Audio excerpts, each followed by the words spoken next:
During the week. Yeah, it's cold. People in bed. I think we'll look in the next break. We got a bunch of downtime next break.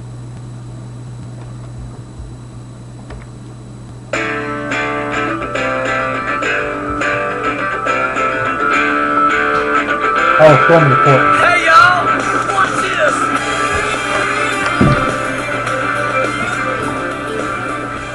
Okay, welcome back. Third segment of the TD show here today on January 18th.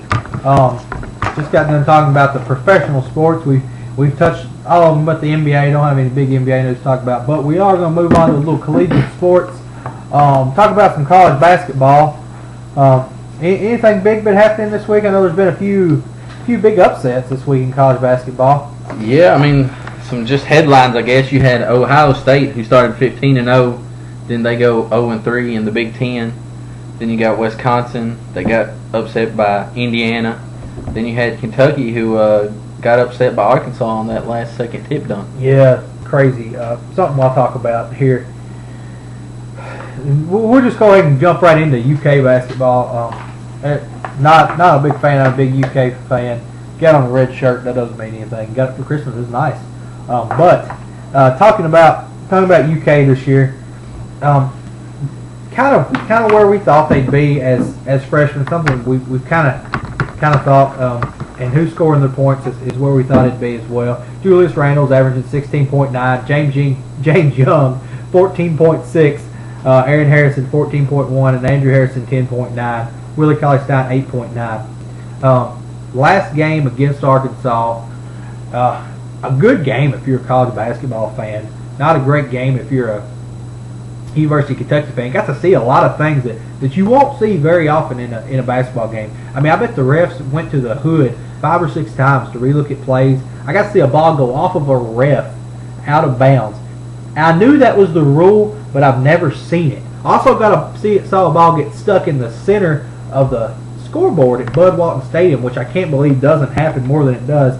But altogether, a pretty good game if you like college basketball. All things considered, we'll talk about some of the new rules and how that's kind of affected the game a little later on. But with all things considered, a great game. For UK, James Young had 23 points. Julius Randle had 20.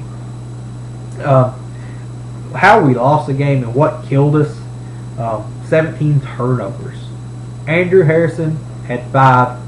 Now, not surprising when you touch the ball as much as he does. What was really surprising to me was Randle had 5. Now, you know, when you run over somebody and get an offensive foul and give the ball back, that's a turnover.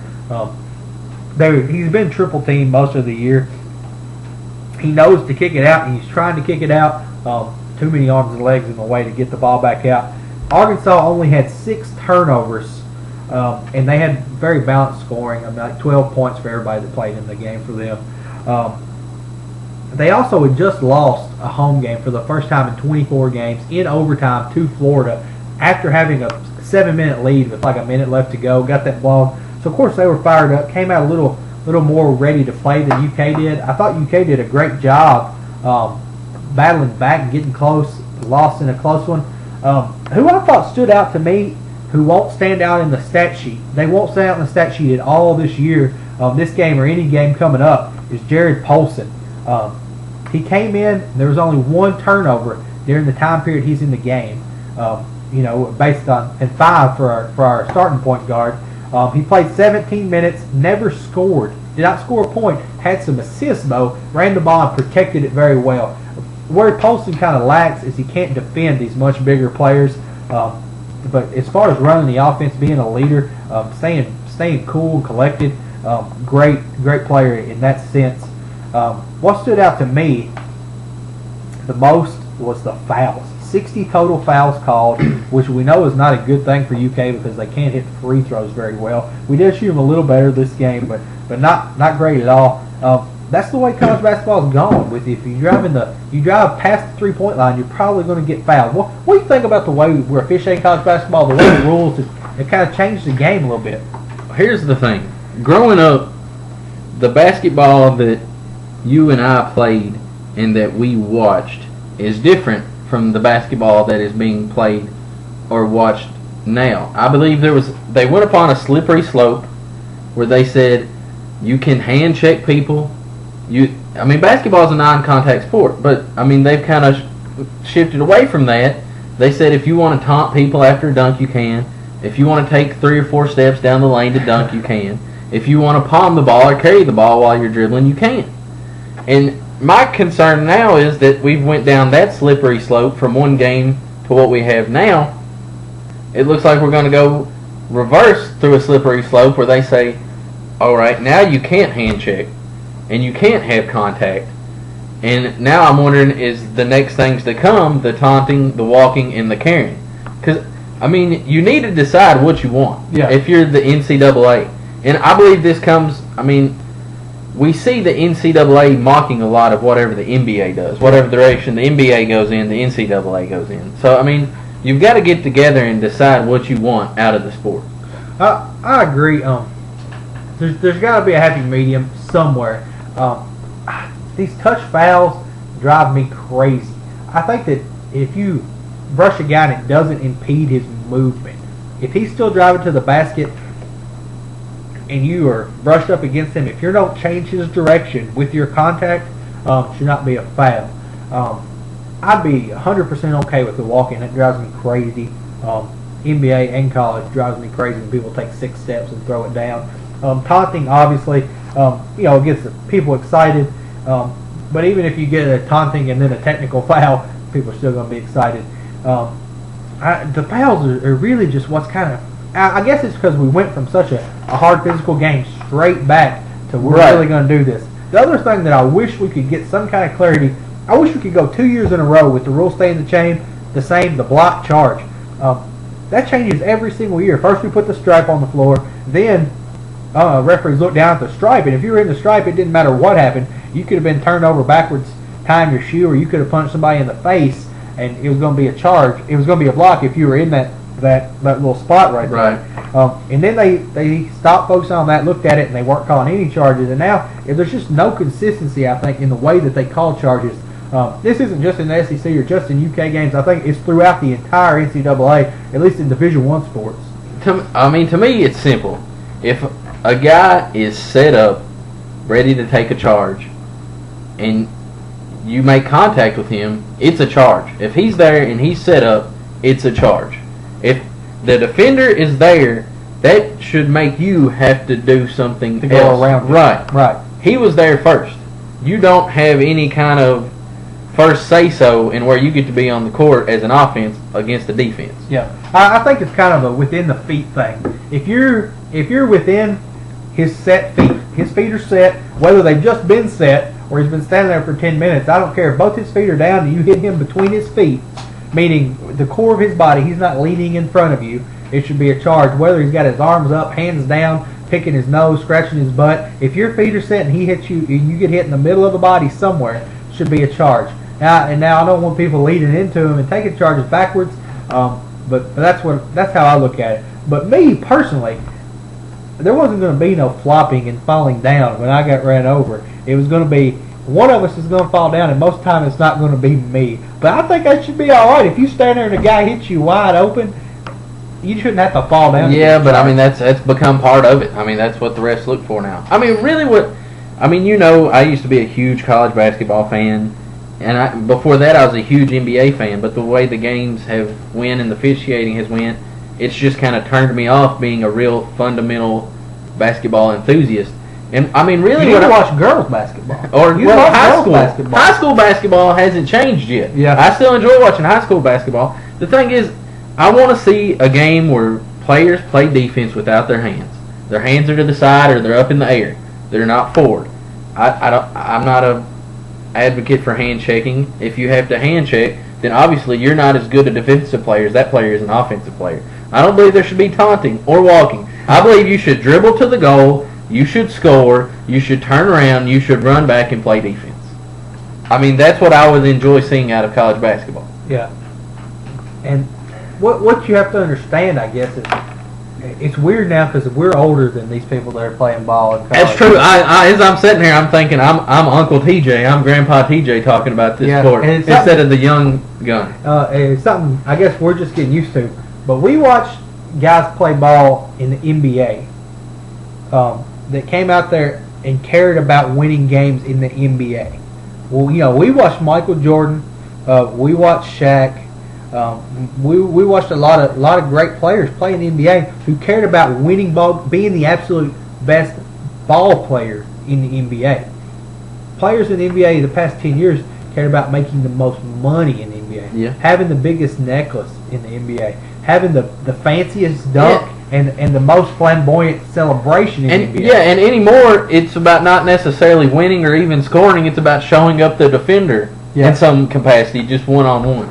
So it's a 5 one-on-one games now. And it's not true for every team. I mean, it's certainly the San Antonio Spurs and Oklahoma City to an extent. If you watch a little bit of them, you see that it's not that way.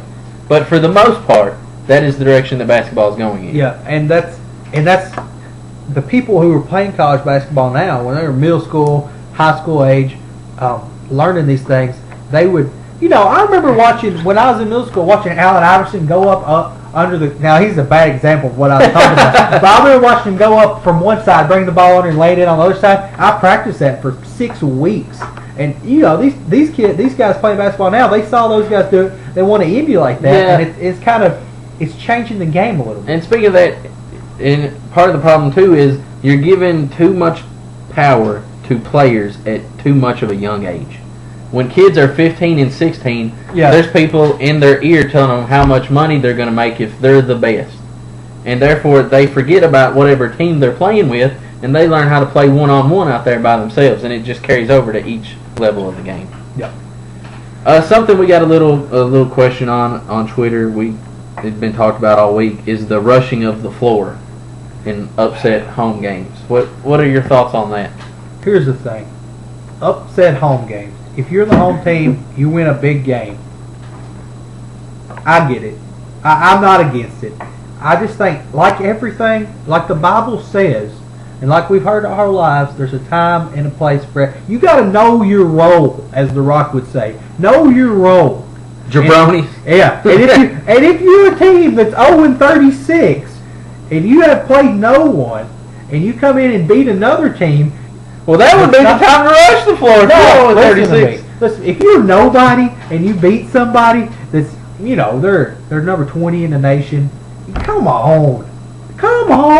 You don't rush the floor for that. Now, I get it. If it's a big game, if it's a... So wait a second. If you're saying if you're 0-30 and you beat somebody that's 20 in the nation, you shouldn't rush the floor? I don't know. Those kids haven't won a game in 30 games, and they can't ruch the floor after they beat a ranked opponent. You can rush the floor. I mean, I don't care. Rush the floor whenever you want to, but know that if you are nobody, if you're not going anywhere, people might make fun of you for it. Hey, this is America. You can do whatever you want to do, but somebody might talk about you for doing it. But there's a lot of emotion. I love to see emotion. That's something that I've been really on in at least our local high school sports. Nobody's out there showing emotion. The kids are. There's no fans. If they win a game tonight, I'm rushing the floor. Write that down. I will be on that floor when they beat South Warren tonight. All right, here's the deal. I mean, first, player and coach safety.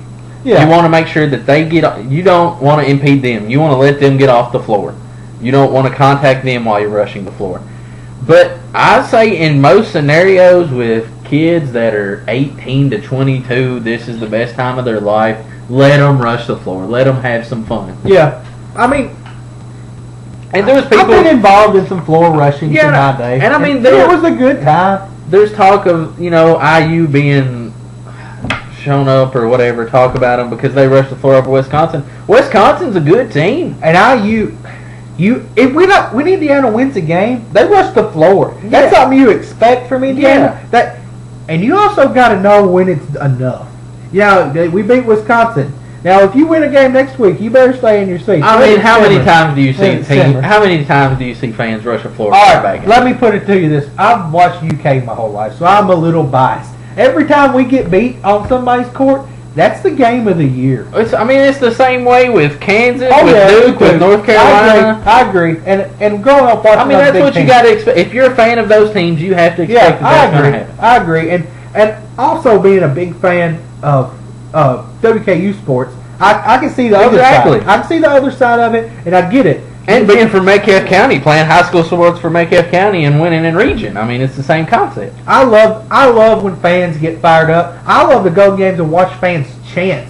I mean, I didn't play a lot in high school. I mean, I was not any good. But I had the best time sitting on the bench listening to the opposing team mock us. And listening to our fans mock them back. But all I'm saying is just know your role. Know when it's a good idea, think it through, and then show your emotion, support your team. I love supporting your team. Be safe. 95% of the time, it's a good idea. Well, before we get off of Kentucky entirely, they got a big game coming up. Be on as soon as we get done. So when you get done listening to us, flip your TV on. But make sure you finish listening to us first. Yeah, listen to us first, and then flip your TV on. They're going to be playing Tennessee. Now, not the most storied rivalry in college basketball. Probably the most storied rivalry in SEC basketball, easily. They've been playing since 1910, 221 matchups. How many people, aside from Duke and North Carolina, who's played 221 times? That's a lot of games. I'd imagine Harvard and Yale have played Yeah. a lot, and Harvard and Princeton and Yale, and Brown and Yale, and Brown and Princeton. Did you see where I'm going I see with where this? you're going with that. They've been around a while. Yeah. UK leads the series. I knew that they had been a lot better historically than Tennessee had, but until I started looking at these stats, I didn't realize just how many more times they won. 154 to 67. Tennessee's 11-5 this year, just beat Auburn. McCrae's averaging 19 points. Stokes averaging 13 points. How do we win this game? Don't turn the ball over. Score more points than the other team. By not turning the ball over. And when we turn the ball over, we lose. Well, who's the key to this game? Alex Poitras. I've said this for 2 weeks. Key to every game. I should play Listen more. to me. No, I like the way he's playing right now. He comes off the bench. He's averaging 6 points per game, 6 rebounds per game in 16 minutes, shooting 52%. But those numbers are rising. Against Arkansas, he was 5 for 7, had 12.6 rebounds, played 32 minutes. You get him in for half a game. I agree with that. About 15 minutes first half, 15 minutes second half, brings fresh legs, excitement. We'll talk about it more later. But I think if Alex Poitras can do great, we win that game. I don't think we're going to have much of a problem with Tennessee. I'm going to knock on wood here because you never know playing in Tennessee. We're at home. Surely to gosh, we're going to be fired up. So we'll see what happens with that when it gets here. Something I want to touch on real fast, if I can, before we get off college basketball. We got all day. Something that we could possibly see this year. I'm not saying that we're going to see it. I'm not predicting it. But we could possibly see the University of Kentucky, Duke, Kansas, and North Carolina all not in the top 25. And I'm assuming you'd have to go back a really long time to see that. Yeah, we know that Kentucky's been out of it last year. And then again under Gillespie. In the past 10 years, we've had a couple times we've dipped out of it. I know for a fact that that Duke hasn't been out of it since 94. 94, yeah. And Duke and North Carolina together haven't been out of it since somewhere in the early 80s. Yeah. I want to say it was 31 years ago. If anybody knows exactly, feel free to tweet it at me. But I know it was at least 30 years ago. It's been a long time since this has happened. The four, it's not that any of them are terrible. It's just that they're more mediocre than we're used. At least to one of them being. Generally, one of the four is an elite team. I agree. But let me throw this name in there. How about UCLA? I mean, they've had some good years, but over the past few years they've fallen off. I don't even know what their record is. Let's see. They've certainly struggled. I mean, and if you look at their program history as a whole, it would obviously rank right there with UK, Duke, Kansas, UNC, and I mean they've even won a national championship in the past decade. But when you want to talk about sustained success over the past decade, I'm not sure you would include them in the same argument as UK, Duke, Kansas. And a team that's making their way into that argument is the team that's currently ranked second. I agree. Syracuse, who has, since 2000, has really been a top 10 team. UCLA this year's 14-3, so they're doing pretty well. Yeah, they're not in. Yeah, but not in where the power conferences are now in basketball. They're on the other side of the country. In any top conference team can start out 4-3. I mean, we just saw Ohio State start out 15-0, and then when they start playing conference opponents, they go 0-3. So I mean, it's easy to do. I'm not diminishing them for going 14-3. I'm just saying it's not a hard feat. And they're to number 20. follow. 25 right now. So I mean, just to add to it, you could see UCLA, UNC, Kansas, Duke. Yeah, UK they're all right into the UCLA top will of probably the fall out with one more loss. But Syracuse, I've watched them play 2.5 times. I've watched bits and pieces of about 5 games, so I'm gonna call it. I've watched them 2.5 whole games. They look really, really good, and now they've got a tough schedule ahead of them, just as Duke does and North Carolina does. That's probably the toughest area to play this year in college basketball. Is that eastern section of the ACC? The ACC is going to be tough. I mean, you got Louisville coming in next year, and you got Syracuse, Duke, North Carolina, who you assume is going to rebound. It's going to be a tough conference. It's going to be the SEC of football. I agree, and it has been for a few years. Yeah, but now you add Syracuse and Louisville to it. Yep. It's going to be tough. And Syracuse, who always been all right, but the past 4 or 5 years have been excellent. The king of the 2-3 done a great zone. job up there. Talking about college sports before we get out of it completely, we know about Charlie Strong leaving Louisville, going to Texas. A lot of hype around it. I like the hire a lot. A lot more than Pat Forte. Yeah, little news going on over there this week. What you got for us? He basically put up 11 Charlie Strong commandments. I don't know that he went up to the mount and that they were in stone and he held them up, but nevertheless he probably hung them up paper for him in the locker room. Basically saying all players will attend their classes and sit in the front 2 rows of classes.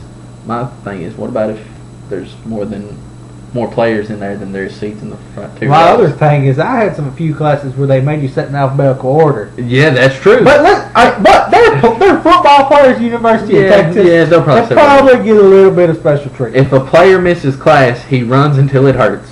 If he misses 2 classes, his entire position unit runs. And if he misses 3, the position coaches run. Now, what do you think about that? I guarantee my position coach, that son is going to be going to class. He'll be taking them to class after he misses 2. Listen, I had a class with some WKU football players, and I remember Elson being in there on 5 or 6 occasions, just sitting in the back of the class with his feet propped up. Well, I'd say they'll probably see Strong in the classes as well. Number 4, no earrings in the football building, no drugs, no stealing, no guns. Treat women with respect. That was an obvious one. Yeah, I mean, Earrings in a football building, I can see. The rest what about no guns in Texas? Texas is a state where everybody carries a gun. Well, let's also remember that you have to be 21 to own a handgun. Most of these players aren't going to be. Yeah, you're right. College athletes Highest these days aren't. percentage, right, are not going to be. Everybody's going to the NFL. Pretty acceptable. Yeah, rule. you're right. Also, most campuses don't allow you to have weapons on. Anyway, moving on. Players may not live off campus anymore unless they're a senior who meets certain academic standards. The team will all live together, eat together, suffer together, and hang out together.